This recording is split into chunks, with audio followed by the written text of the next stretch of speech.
Commander Maya Chen had never intended to become a diplomat. She certainly never expected to find herself the only human standing between two of the most powerful species in the known galaxy in their mutual annihilation. Yet here she was, aboard her research vessel Curiosity, drifting in contested space between the Voidborn Hegemony and the Luminari Concord, trying to convince both sides that destroying each other would be a cosmic mistake. She wondered, not for the first time, how a xenolinguist from Earth's new Pacific Alliance had ended up in this position. Earth in 2187 was neither the dystopian wasteland many had predicted nor the utopian paradise others had envisioned. It was simply human, resilient, adaptable, and stubbornly alive. The climate disasters of the previous century had redrawn coastlines and political boundaries. Resources were managed with careful precision through global accords. Humanity had survived its adolescence, though not without scars. Maya had grown up in New Auckland, a thriving coastal megacity built on the foundations of what had once been smaller coastal settlements before the sea claimed the original Auckland. Her parents were both scientists. Her father, a marine biologist, working to adapt Earth's oceans to new temperature patterns. Her mother, a computational linguist, designing translation matrices for Earth's hundreds of remaining languages. From both, Maya inherited a fierce curiosity and methodical mind. From her grandmother, a refugee who had fled the flooding of Shanghai, she inherited something else, an understanding that survival often meant adaptation, and adaptation meant communication. Language isn't just words, her grandmother would tell her while teaching her Mandarin characters. It's how minds touch across the void of separate selves. By the time first contact occurred in 2163, Maya was already established as one of Earth's preeminent linguists, having developed revolutionary approaches to language acquisition and cross-cultural communication. When the Luminari scout ship appeared in orbit around Jupiter and began broadcasting mathematical sequences followed by increasingly complex linguistic structures, it was Maya's algorithms that first cracked their communication patterns. The Luminari brought news that the galaxy was far from empty. There were dozens of spacefaring civilizations, most bound by treaties and trade agreements. Earth was welcomed cautiously to the galactic community, though as a decidedly junior member. Human technology was centuries behind many of the established powers, and human biology was considered unremarkable, just another carbon-based, oxygen-breathing species in a galaxy full of them. What had impressed the Luminari, however, was the human capacity for language acquisition and adaptation. Within months, human linguists like Maya were speaking Luminari language variants with near-native fluency.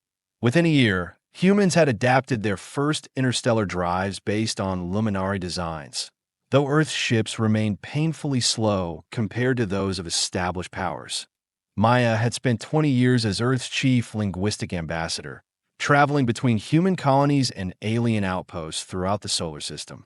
At 48, she had expected to spend her remaining career teaching at the Xenolinguistic Institute on Ganymede. That changed when the Voidborn emerged from the darkness between stars. The Voidborn were unlike any species previously encountered. Where most intelligent life had evolved on planetary surfaces, the Voidborn had evolved in the vacuum of space itself. Enormous beings composed of complex magnetic fields and exotic matter. They communicated through modulated gravitational waves and considered most carbon-based life to be little more than bacterial blooms on planetary surfaces. They were ancient, powerful, and utterly alien in their thinking. They were also on a direct collision course with Luminari expansion, Maya's unique contribution to first contact protocols, specifically her theory of cognitive topology mapping, had made her the obvious choice to lead humanity's research mission to study these new arrivals. Her ship, the Curiosity, was small by galactic standards, barely 200 meters long with a crew of just 30 specialists. It was supposed to be a 2-year research mission, mapping the linguistic and conceptual frameworks of Voidborn while staying well clear of any political entanglements. That plan had collapsed 3 months ago when the Curiosity detected the gravitational ripples of Voidborn mobilization, followed shortly by the quantum signature of a Luminari battle fleet entering the same region of space. Maya had made the fateful decision to position her ship between the approaching forces, broadcasting on all frequencies a simple message. This is Commander Maya Chen of Earth Vessel Curiosity. I respectfully request dialogue before action. To her surprise, both fleets had halted, and now she found herself the improvised mediator between two incomprehensible powers, each capable of destroying her ship with less effort than a human might expend to swat a fly. The Luminari Concord had dominated galactic politics for over 10,000 years.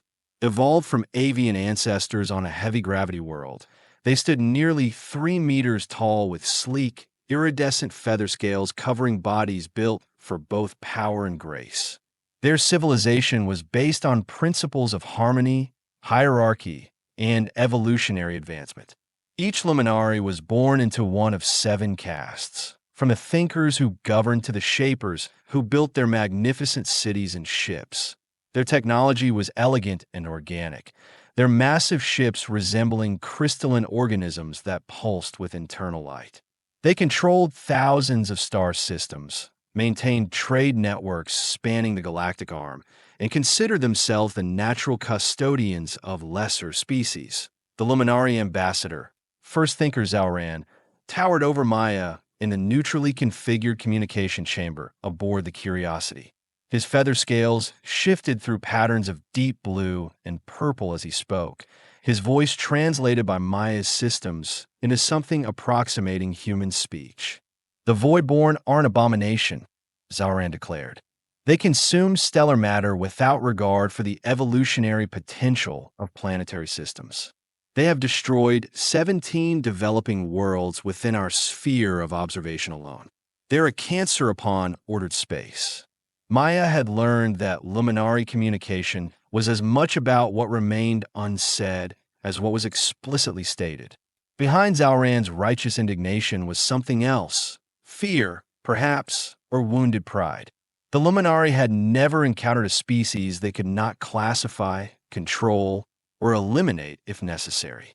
The Voidborn defied their entire conceptual framework. The Voidborn Hegemony, by contrast, had no interest in planets except as navigational markers. They existed primarily in the spaces between stars, harvesting energy from cosmic radiation and occasionally from the coronas of stars. Their bodies, if such a term even applied, were vast and diffuse, complex patterns of magnetic fields holding together collections of exotic particles in states that defied conventional physics.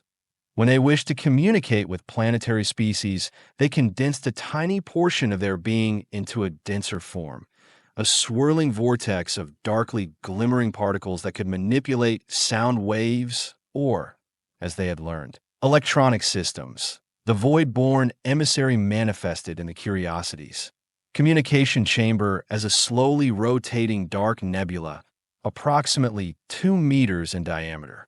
When it spoke, it did so by directly interfacing with the ship's translation matrix, which Maya had painstakingly calibrated over months of study. The Luminari expansion threatens critical feeding grounds. The Voidborn statement appeared in text form on the chamber's displays. Their stellar engineering activities disrupt essential current patterns. 14 Voidborn spawning nexuses have been rendered non-viable by Luminari stellar manipulation. Maya had discovered that Voidborn communication was dense with parallel meanings and multidimensional concepts. What translated as feeding grounds and spawning nexuses were actually complex regions of space where specific types of stellar radiation, gravitational harmonics, and quantum fluctuations created conditions necessary for Voidborn existence. The central problem was devastatingly simple. Both species needed the same regions of space for fundamentally incompatible purposes. The Luminari required stars to be stabilized in certain patterns to support life on planetary surfaces. The Voidborn required those same stars to fluctuate in specific ways to generate the energy fields they needed to survive. Neither side could comprehend why the other wouldn't simply move elsewhere. To the Luminari, planets were precious crucibles of evolutionary potential. To the Voidborn, planets were irrelevant motes, while the spaces between stars were sacred. Maya's first breakthrough had come 3 weeks into the negotiations, when she realized neither species fully grasped the physical limitations of the other. First thinker Zalran, she had asked during one particularly tense session, how long would it take your people to relocate your 17 colony worlds in the disputed region to other compatible star systems? The Luminari's feather scales had flashed crimson with shock. Relocate? Impossible. Each world represents thousands of years of careful ecological engineering. The resonance patterns between planetary biospheres and their host stars are unique and irreproducible. Even attempting such a movement would result in cascading biosphere collapse. Maya had turned to the Voidborn manifestation. And how easily could your people shift your spawning nexuses to different regions of space? Impossible. The text response had flickered. Nexus locations are determined by convergent gravitational harmonics established over millions of orbital cycles. Displacement would result in generational extinction. That exchange had revealed the first critical insight. Neither side was being stubborn out of pride or belligerence. Both were fighting for survival as they understood it. The second breakthrough came from an unexpected source. Lieutenant Sanjay Mehta, the Curiosity's physicist, had been analyzing the technical data both sides had reluctantly shared. Commander, he had reported, I think both sides are operating under a flawed assumption. The Luminari stellar engineering is designed to dampen certain types of stellar fluctuations, specifically the ones that would make planetary surfaces unstable.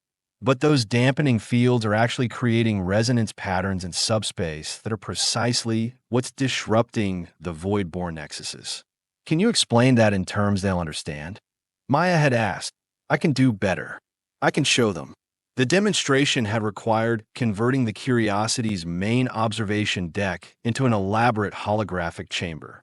Using combined Luminari and human visualization technology, Mehta had created a model showing how the two species' activities were interconnected in ways neither had recognized.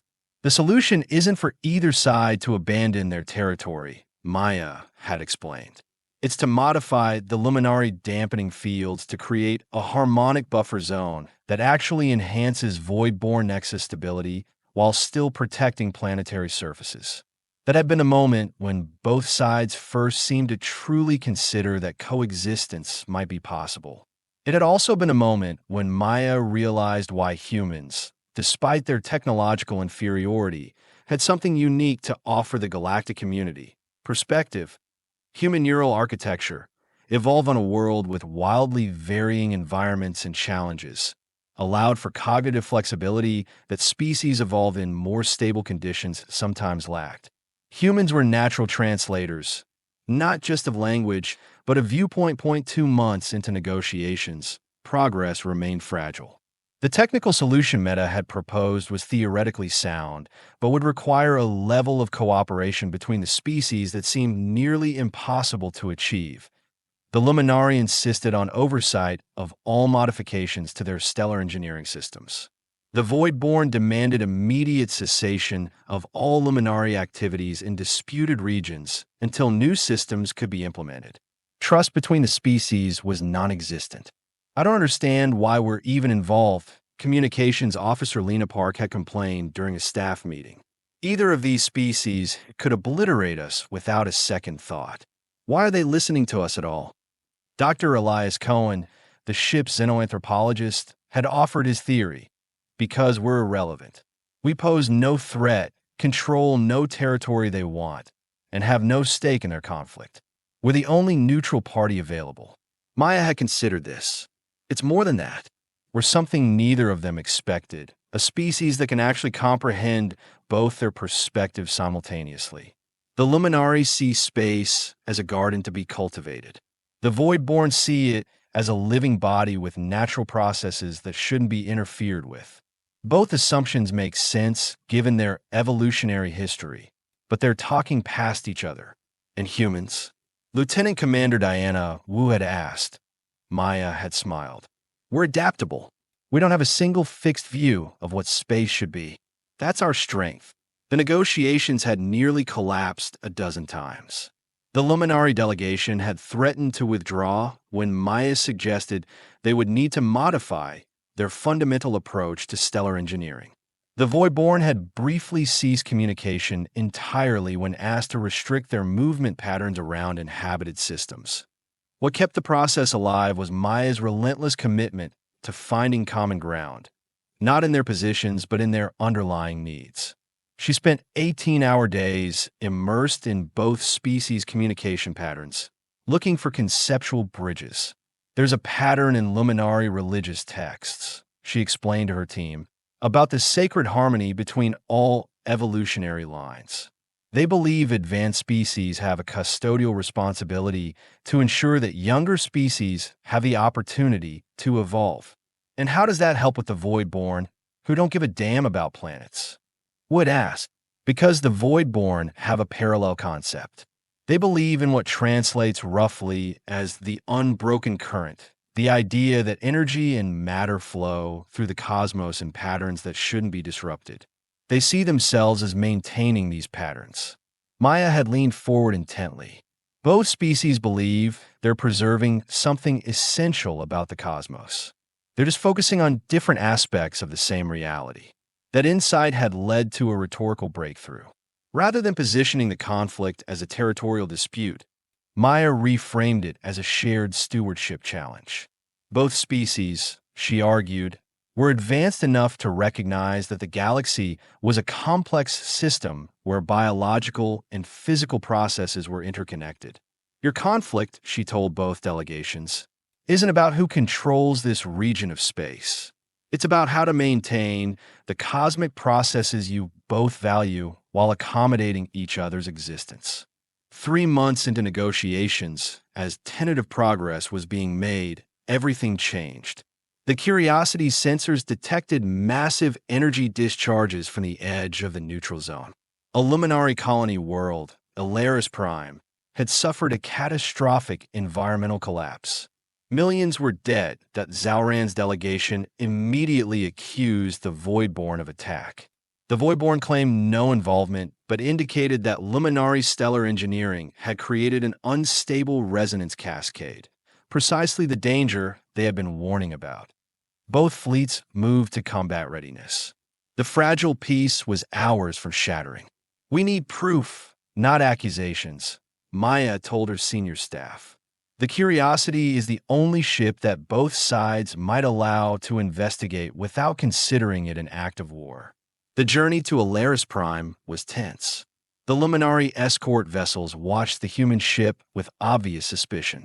The planet itself was a nightmare, once verdant continents now scorched by massive radiation bursts, oceans boiling away in places. The damage was unlike anything in Luminari records. Maya had authorized her science team to conduct a full spectral analysis, looking for the quantum signatures that would indicate either Voidborn activity or a stellar engineering failure. What they found was neither. It's artificial, Meta reported, his face grave. But not Luminari and not Voidborn. There's evidence of directed energy weapons using technology I've never seen before. Commander, someone else attacked this planet. Maya recognized the implications immediately. A third party interested in ensuring the Luminari Voidborn conflict erupted into full-scale war. But who? And why? The Curiosity raced back to the negotiation zone, only to find the situation deteriorated further. The Voidborn had detected unusual energy patterns in several of their nexuses. Evidence, they claimed, of Luminari sabotage. The Luminari accused the Voidborn of lying to cover their attack on Alaris Prime. Both of you are being manipulated, Maya announced upon her return. We have evidence that Alaris Prime was attacked by a third party using technology foreign to both your civilizations. Her claim was met with skepticism bordering on hostility. Neither species wanted to believe an unknown actor was capable of such destruction without detection. Then the Curiosity itself came under attack. 3 ships of unknown configuration dropped out of faster-than-light travel and opened fire without communication. The Curiosity's shields, enhanced with Luminari technology, barely held against the first barrage. In that moment, facing destruction, Maya made the decision that would change the course of galactic history. She broadcast all the Curiosity's findings about Alaris Prime to both the Luminari and Voidborn fleets, along with the sensor readings of their attackers. "We are being attacked by the same forces responsible for Alaris Prime," she transmitted. "They want your war to happen. The question is, will you give them what they want?" What followed astonished everyone aboard the human vessel. A Luminari battle cruiser moved to intercept one of the attacking ships, its crystalline weapons systems flaring with energy. Simultaneously, the space around the other attackers distorted as a void-born entity manifested, enveloping one of the ships in gravitational shear forces that twisted metal like paper. The third attacking ship attempted to flee, only to find itself caught in crossfire between Luminari and Voidborn forces, now fighting alongside each other rather than against each other. When the brief but intense battle ended, the mysterious attackers had been neutralized, with 1 ship destroyed and 2 disabled. Maya had ordered immediate analysis of the captured vessels, while the Luminari and Voidborn representatives convened aboard the Curiosity for an emergency session. The attackers' ships contained technology from a dozen different species, cobbled together in ways that suggested desperation rather than innovation. More disturbing were the biological samples recovered from the wreckage. The attackers were not a single species, but representatives of several, all showing signs of genetic manipulation and neural implants. "They've been engineered," Dr. Sofia Torres, the Curiosity's chief medical officer, reported. "Their aggression centers have been amplified, their higher reasoning functions suppressed. These aren't soldiers, they're weapons." Further analysis of their navigation systems revealed the coordinates of their origin point, a region of space beyond both Luminari and Voidborn territories, an area both species had long avoided due to strange gravitational anomalies and sensor distortions. "The consuming void," the Voidborn representative communicated when shown the coordinates. "Ancient warnings in our memory streams speak of this place. It hungers." First thinker Zalran's reaction was equally grave. "The abyss that waits. Our oldest records warn against venturing there. We believed they were merely superstitious tales from our pre-scientific era." Maya felt a chill as both these advanced species, one with 10,000 years of space travel, the other with perhaps millions, expressed the same primal fear of this region. "What exactly is in that sector of space?" she asked. Neither could provide a clear answer. The Luminari had sent probe ships millennia ago. None had returned. The Voidborn had sensed disturbances in the quantum fabric around that region and chosen to avoid it. The data recovered from the attacking ships painted a disturbing picture. Something ancient dwelled in that avoided region, something that fed on conflict and chaos. The attackers' logs refer to it only as the Harbinger, an entity or collective that promised power and technology in exchange for service. Most disturbing was evidence that the Harbinger had been subtly influencing both Luminari and Voidborn for centuries, exacerbating tensions and nudging both species toward conflict. The attack on Alaris Prime had been its most direct intervention, designed to trigger all-out war. Why would this entity want war between your species? Maya asked both representatives. The answer emerged from combined analysis of Luminari historical records and Voidborn memory streams. Throughout galactic history, periods of large-scale conflict between major powers had coincided with expansion of the anomalous region. The Harbinger, whatever it was, fed on the energy released by advanced civilizations trying to destroy each other. "It farms us," Zalran said, his voice uncharacteristically subdued. It cultivates civilizations like ours, waits for us to achieve sufficient technological advancement, then harvests the energy of our wars. Cosmic parasite, the Voidborn text flashed. Consumer of potential. Maya saw the truth that had eluded two ancient and powerful civilizations. They had never been enemies, merely prey for something older and more patient than either. The revelation of manipulation unified the Luminari and Voidborn in shared outrage, but unity of feeling did not translate to unity of purpose. The Luminari advocated immediate military action against the Harbinger's region. The Voidborn proposed quarantine and containment. Neither approach seemed adequate against an entity that operated on timescales of millennia. 3 days of intense discussion produced no consensus. The fleets remained on alert, but now facing outward toward the Harbinger's domain rather than toward each other. Maya had spent those days in deep study of everything both species could share about previous encounters with the Harbinger's influence. A pattern emerged. The entity could predict the reactions of both Luminari and Voidborn with uncanny accuracy. It understood their thought patterns, their values, their decision-making processes. It knew exactly which buttons to push to provoke conflict. What it apparently hadn't predicted was human intervention. "I think I understand why we matter in this equation," Maya told her senior staff. The Harbinger has had thousands or millions of years to study how Luminari and Voidborn think. It can model their reactions perfectly, but humans are new variables it hasn't had time to understand. "You're saying our unpredictability is an advantage?" Wu asked. "Exactly. We think differently from either the Luminari or Voidborn. Our neural architecture evolved under different pressures. We're adaptable in ways they aren't. And right now, that unpredictability is the only edge we have."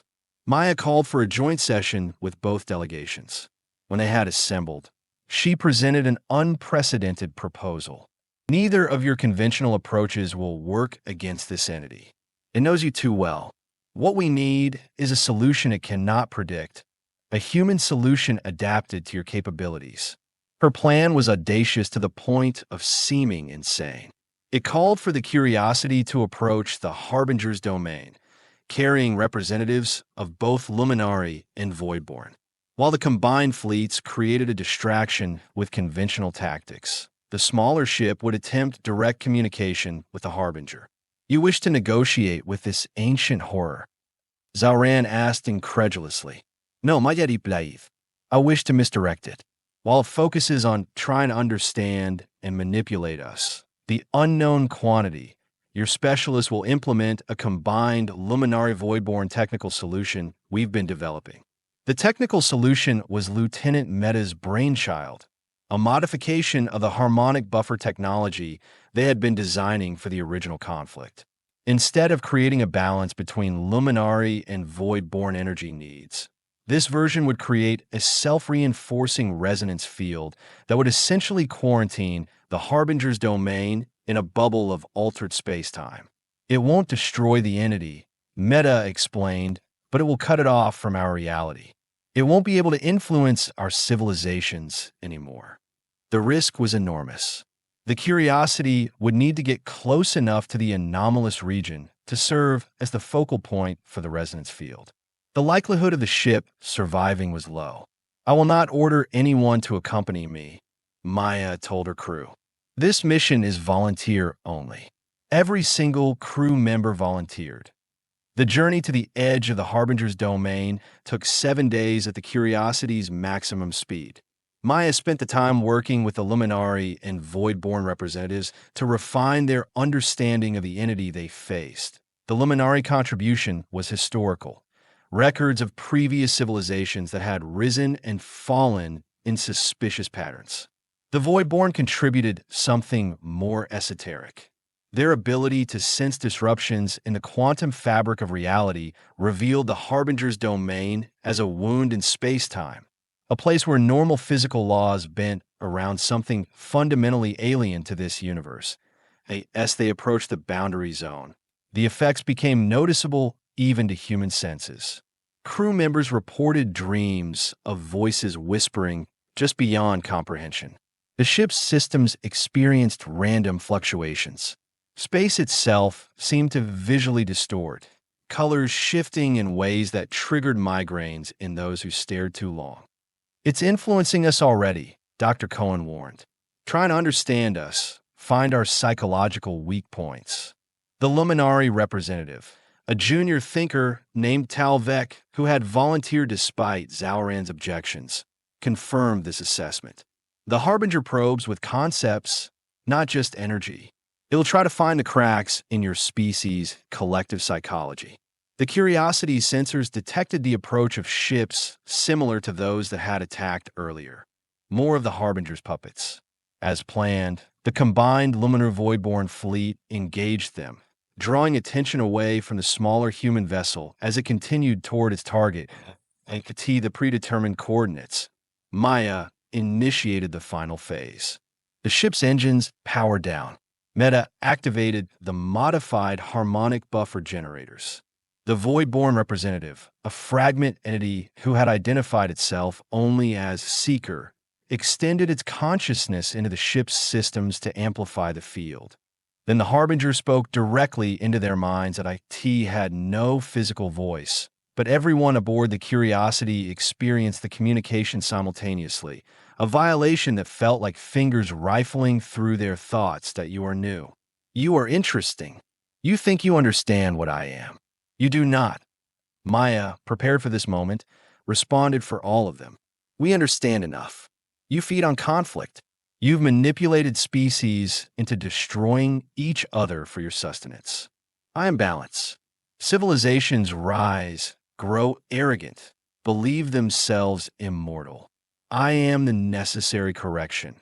Images flooded their minds. Advanced civilizations that had expanded unchecked, consumed entire galaxies, converted all available matter into computing substrate to extend their existence indefinitely. Stagnation. Heat death accelerated by uncontrolled consumption.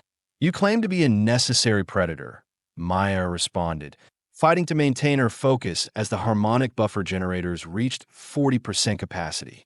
"But predators in balanced ecosystems take the weak, the sick, the old.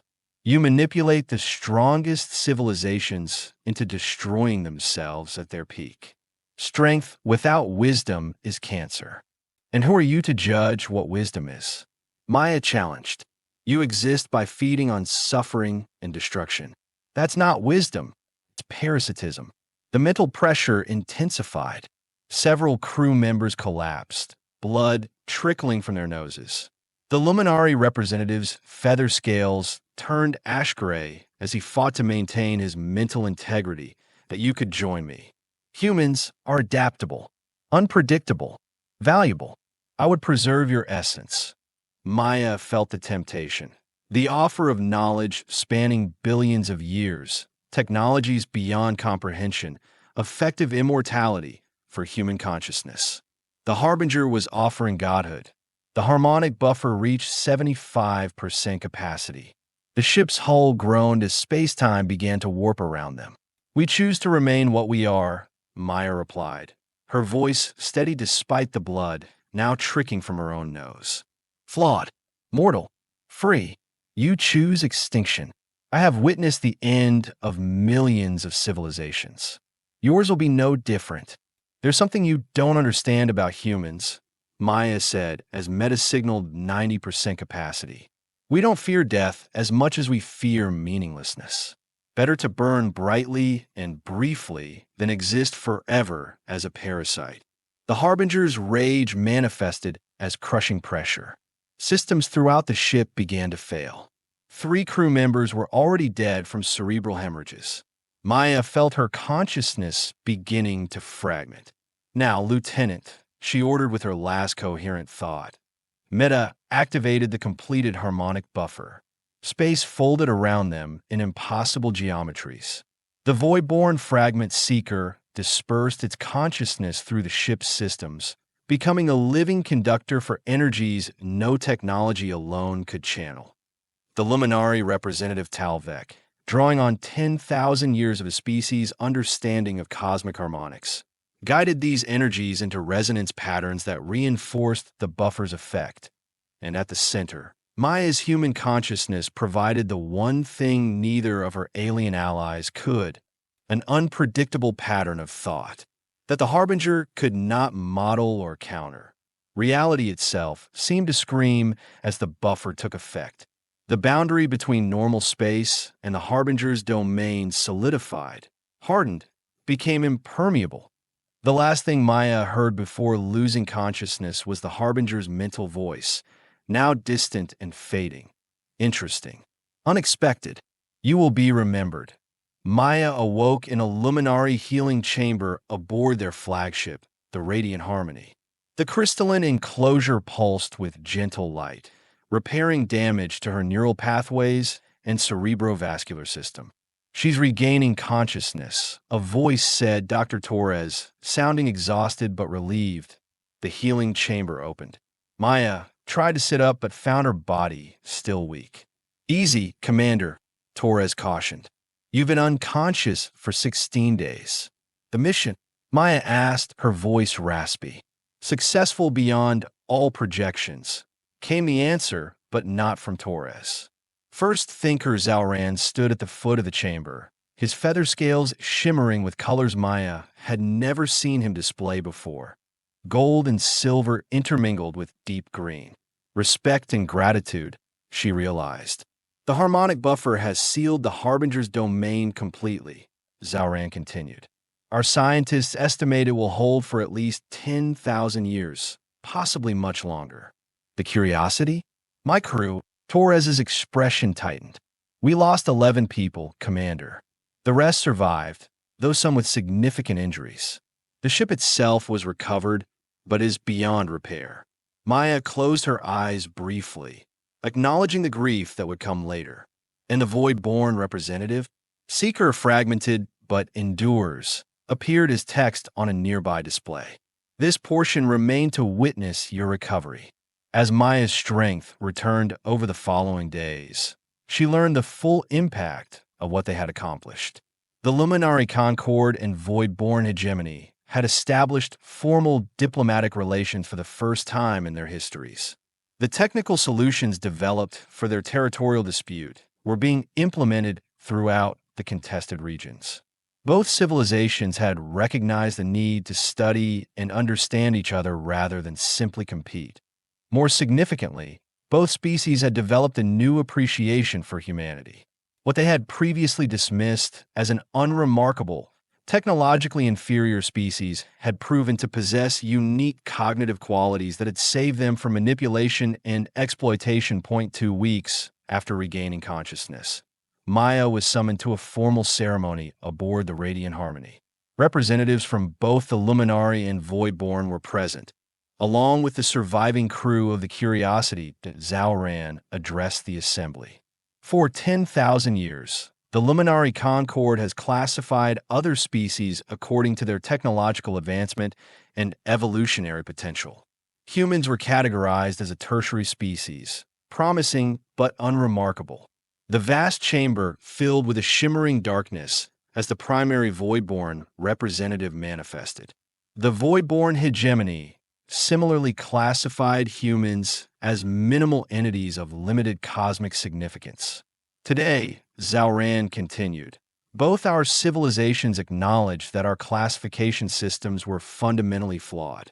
We measured advancement by technology, by control of energy, by mastery of matter. We failed to recognize that cognitive diversity itself is a form of cosmic advancement. Humans think differently, the Voidborn text stated. This difference proved essential. Maya stood with the assistance of Lieutenant Commander Wu as Zalran approached her. The Luminari Concord and Voidborn Hegemony have jointly created a new designation in our taxonomies of intelligent life. Humanity is recognized as the first catalyst species, a civilization whose cognitive architecture enables connections between divergent evolutionary paths. In recognition of this designation, Both our civilizations extend formal invitations for humanity to serve as mediators in all future encounters with new spacefaring civilizations. Maya looked at her surviving crew members, humans who had volunteered for what seemed like a suicide mission, who had faced an ancient horror with nothing but their courage and ingenuity. She thought of those who hadn't survived, whose sacrifice had helped save two civilizations. "We accept this honor," she replied, "not because humans are special or chosen, but because we recognize that diversity of thought is the galaxy's greatest resource. We all have something to contribute to the cosmic conversation." As the ceremony concluded, Maya found herself standing at a viewport, looking out at the combined fleet, crystalline Luminari ships, and the distorted space that indicated Voidborn presence, together forming a protective perimeter around what had once been contested territory but was now a joint stewardship zone. Dr. Cohen joined her at the viewport. "Quite a view." "Indeed," Maya agreed. "Not what I expected when I signed up for a linguistic research mission." Cohen smiled. "Your grandmother was right, you know." "About what?" "Language isn't just words. It's how minds touch across the void of separate selves." He gestured at the fleet outside. "You helped two completely alien minds touch for the first time in their histories." Maya watched as a small formation of ships broke from the main fleet. Human vessels. The first wave of diplomatic and scientific missions now invited into territories previously closed to them. "Humans have always been translators," she said after a moment. "Between cultures, between worldviews, between possibilities. It's not that we're smarter.